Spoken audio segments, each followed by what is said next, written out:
বৌমা বৌমা ও বৌমা বৌমা। উফ, কি হলো? এদিকে একবার শোনো মা। উফ, আর ভালো লাগে না। সকাল না হতে হতেই শাকচুনি বুইড়া ডাকাডাকি চালু দিচ্ছে। মনে হচ্ছে গলাটা টিপে একেবারে শেষ করে দিই। কি বলো? বলছিলাম যে আমাকে এক কাপ চা দেবে মা। এই নাও, সাত সকালে বুড়ির ড্রামা চালু হয়ে গেল। একটু যে ঘুম থেকে উঠে বসে বসে ইনস্টাগ্রামে ফেসবুকে রিলস দেখবো সেটাও আমি দেখতে পারবো না। 11টা না বাজতে বাজতে বুড়ির চা খাওয়ার তারা চালু হয়ে গেল। দেবে মা?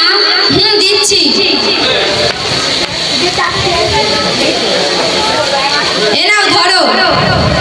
ইন্না লিল্লাহি ওয়া ইন্না ইলাইহি রাজিউন। বুড়ি ঘেসে ঘেসে বলতে পারে না। বুড়ির ঢং থেকে আর পারলাম না। এবেলা কি হবে? এবেলা ঘোড়ার ডিম হবে। দিয়েছো তো সংসারের জিনিস একটা নষ্ট করে। বুড়ির হাতে শক্তি নেই তো চা খাওয়ার ইচ্ছাটা কোথা থেকে আসে? এবার তো ঘরের সমস্ত কাজ তুমিই করবে, যেমন ঘর ঝাড় দেওয়া, ঘর মোছা, কাপড় কাচা, বেডিং করা, বেডিং তোলা, এমনকি রান্না করা পর্যন্ত তুমিই করবে। আর এই কাপটা ফেলে নোংরা করলে এটা তুমিই পরিষ্কার করবে। আল্লাহ গো, তুমি আমাকে এই ডাইনি বউয়ের হাত থেকে রক্ষা করো। যখন থেকে এই ডাইনি বউ আমার ঘরে পা দিয়েছে সব সুখ শান্তি উঠে গিয়েছে। আমার ছেলে বিয়ের আগে কত ভালো ছিল, কিন্তু বিয়ের পর থেকে পুরো শেষ হয়ে গেল। এই ডাইনি বউ ঘরে কাজ কাম নামাজ কালাম কিছুই পড়ে না, সারাক্ষণ শুধু মোবাইল নিয়ে ব্যস্ত থাকে আর আমার ছেলের কান ভাঙা নিয়ে ব্যস্ত থাকে। উফ, বেশ শরীরটাও এমন হয়ে গেল যে কাজ করার শক্তি নেই। এই ডাইনি বউকে ছাড়া আর কাকে বলবো? ফের পানির বাসা পেয়ে গেল, ডাকতেও ভয় লাগছে, ডেকেই ফেলি। বৌমা বৌমা ও বৌমা। উফ, কি হলো? এদিকে একবার শোনো মা। উফ, আল্লাহ গো, আর ভালো লাগে না। জানে মনে হচ্ছে একেবারে বৃদ্ধাশ্রমে ফেলে দিয়ে আসি। কি বলো? বলছিলাম যে আমার খুব কষ্ট হচ্ছে মা, আমাকে এক গ্লাস পানি দেবে? পানি দেবো না, পানির সাথে একটু বিষ মিশিয়ে দেবো, যাতে আমার কষ্টটা একটু কম হবে। যখন থেকে বিয়ে করে এই সংসারে এসেছি তখন থেকে আমার সমস্ত সুখ শান্তি সব উঠে গিয়েছে।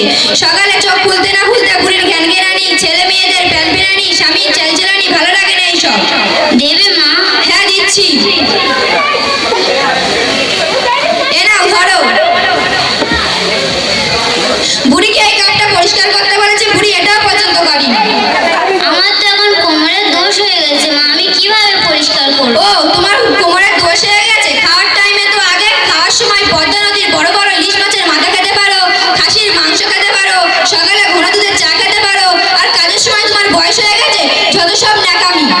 আলহামদুলিল্লাহিল্লাযী সাকানা আযবান ফুরাতাম বিরহমাতিহি ওয়া লাম ইয়াজআলহু মিলহান উজাজাম বিজনুবিনা।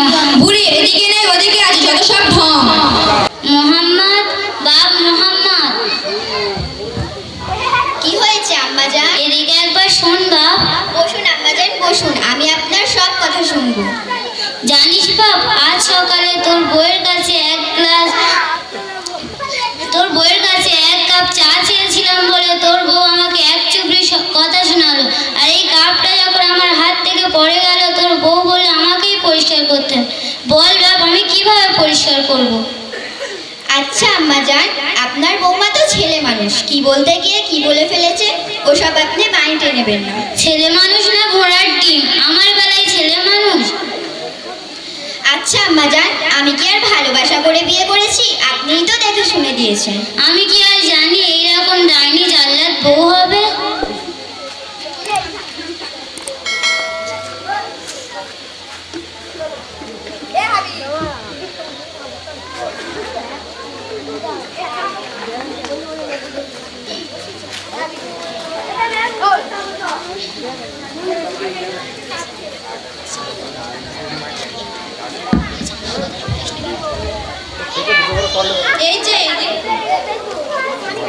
এই যে এদিকে একটু শোনো তো। যেখানে বাঘের ভাই সেখানে সন্দেহ হয়। যা মনে ভেবেছিলাম ঠিকই তাই। ডাইনি বুড়িটি ঠিক আমার নামে কান ভর্তি করছে। তো বলি, তোমার মা আমার নামে কি বলছিল? ওই কিছু না তো। তো এতক্ষণ কি বিড়বিড় করে বলছিল? শোনো না, তোমাকে একটা কথা বলার ছিল। তুমি আম্মাজানের সাথে ওরকম খারাপ ব্যবহার করেছো কেন? ও, তুমি তোমার মায়ের নামে দালালি করতে এসেছো? যখন তোমার মা সকালে চোখ খুলতে না খুলতে আমার পিছনে ডাকাডাকি করে, সবসময় অর্ডারের উপর অর্ডার, সবসময় আমার পিছনে হাত ধুয়ে পড়ে থাকে, তখন তুমি চোখে দেখতে পাও না। হয় তুমি তোমার মাকে বৃদ্ধাশ্রমে রেখে আসো, না হলে আমাকে আমার বাপের বাড়ি ওরকম বলতে নেই হাফসা, মা শুনলে দুঃখ পাবে। দুঃখ পেলে পাক, দুঃখ পেলে আমার বয়ে গেল।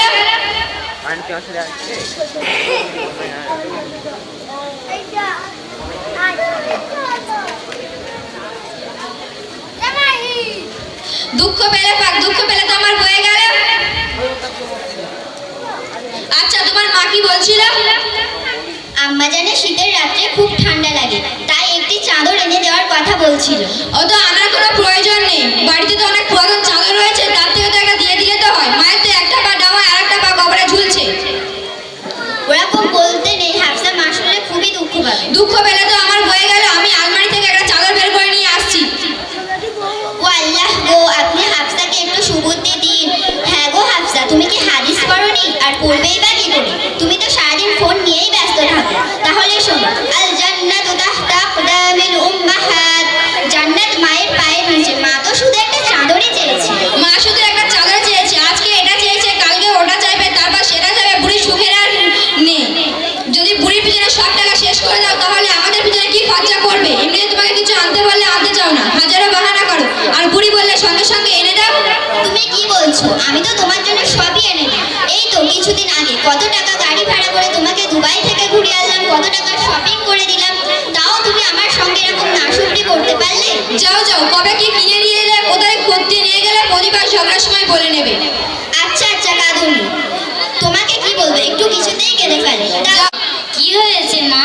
বলছিলাম যে আমার জন্য একটু দোয়া করবে তো, আজকে আমি আমার পরীক্ষার মার্কশিট আনতে যাব। ঠিক আছে মা, আমি তোর জন্য মন খুলে দোয়া করবো, যেন তুই পরীক্ষায় পাশ করতে পারিস। আরও যারা তোর সাথে যাচ্ছে তারাও যেন পরীক্ষায় পাশ করতে পারে। তুই যদি পরীক্ষায় পাশ করতে পারিস, তাহলে তোর আব্বুকে বলে রতনপুর দিনিয়ার তালিমে ভর্তি করে দেবো।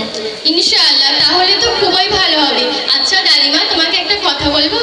কি বলবি বল মা। তুমি তো এর আগে কোনোদিন আমার সঙ্গে এভাবে কথা বলো না, তাহলে আজকে কেন এইভাবে কথা বলছো? আমার কিছু হয়নি মা, তুই রেজাল্ট আনতে যা। বলো না দাদিমা, বলো না, কি হয়েছে তোমার? আমার কিছুই হয়নি। আমি বুঝতে পেরেছি, আমার আম্মি নিশ্চয়ই তোমাকে কিছু বলেছে। আমি এক্ষুনি গিয়ে আম্মির ব্যবস্থা করছি। না না মা, এই কথাগুলো গিয়ে যেন তোর আম্মিকে বলিস না। তোমাকে চিন্তা করতে হবে না, আমি দেখছি। আম্মি, আম্মি, তুই এখনো স্কুলে যাসনি? আর তুই এখনো স্কুলে যাসনি? তুমি দাদিমার সঙ্গে কি ব্যবহার করেছো? দাদিমা তো এর আগে কখন আমার সঙ্গে এভাবে কথা বলে না, তাহলে আজকে কেন এভাবে কথা বলছে?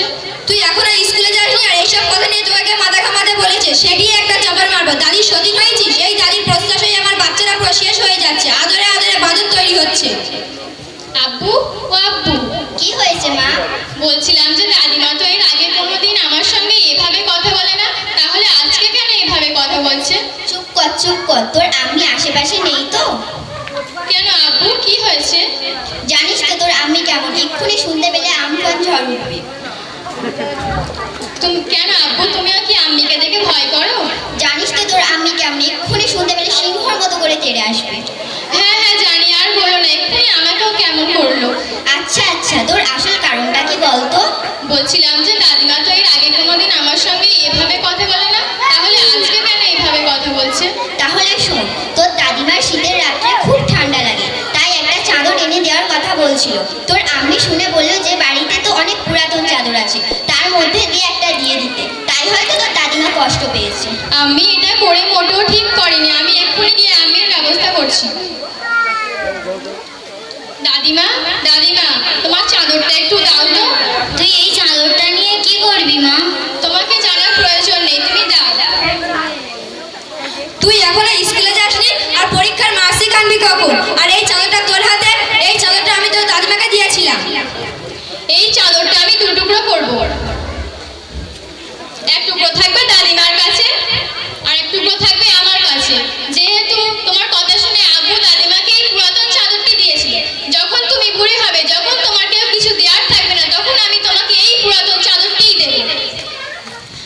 হাই আল্লাহ, যাকে এতদিন পর্যন্ত খাইয়ে দাইয়ে নিজের কোলে পিঠে মানুষ করলাম, আজ সে আমার পেটের দুশমন হলো। তুই পারবি এটা আমার সাথে করতে? হ্যাঁ নিশ্চয়ই পারবো, তুমি যদি দাদিমার সঙ্গে এটা করতে পারো, তাহলে আমি কেন পারবো না? হাই আল্লাহ, এই দাদির হতে আমার বাচ্চারা পুরো শেষ হয়ে গেল।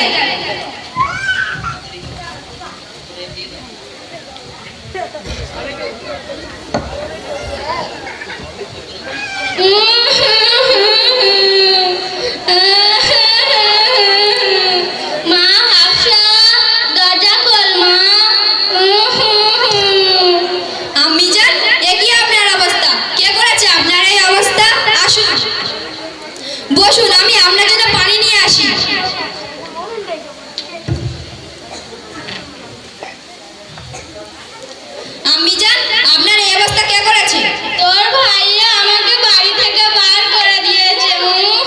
ভাইয়া তোমাকে বাড়ি থেকে বার করে দিয়েছে, এর আসল ঘটনাটা কি? এর আসল ঘটনাটা তেমন কিছু নয়।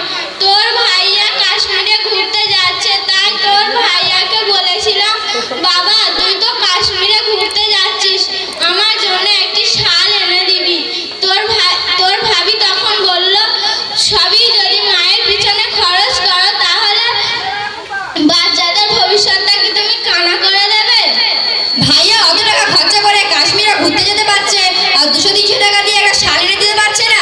ভাইয়া নিজেকে কি মনে করে? তোর ভাইয়া তো তোর ভাবির ভেরুয়া হয়ে গিয়েছে। তোর ভাবি যাই বলে তাই শোনে, উঠতে ওঠ আর ও বসতেও বস।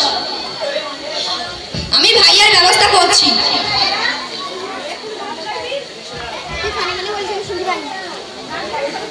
হাফসা, যেহেতু দাদা ভাইরা আম্মাজানকে বাড়ি থেকে বের করে দিয়েছে, তাহলে আম্মাজানের জন্য একটি বৃদ্ধাশ্রমের ব্যবস্থা করা যাক, তোমার দুঃখটাও একটু কমবে। কি, আমি আমার আম্মিজানকে বৃদ্ধাশ্রমে রেখে দিয়েছো? তুমি এটা কি করে ভাবলে? ও, তাহলে তুমি আমার আম্মাজানকে বৃদ্ধাশ্রমে রেখে কিভাবে চিন্তা ভাবনা করলে? ও, তোমার মাটা মা আর আমার মাটা কি দুর্ভাগ? ছি ছি হাফসা, ছি ছি, তুই তোর শাশুড়ি মায়ের সঙ্গে এরকম অপব্যবহার করিস? ছি ছি। আম্মিজান, আপনি আমাকে ক্ষমা করে দেবেন, আর এই ভুল কোনোদিন হবে না। তুই এই ক্ষমার যোগ্য নয়। তুই তোর শাশুড়ি মায়ের কাছ থেকে গিয়ে ক্ষমা চেয়ে নে। তোর শাশুড়ি মা তোকে নিশ্চয়ই ক্ষমা করে দেবে। আম্মিজান, আপনি আমাকে ক্ষমা করে দেবেন, আর এই ভুল কোনোদিন হবে না। ঠিক আছে মা, আমি তোকে অন্তর থেকে ক্ষমা করে দিলাম।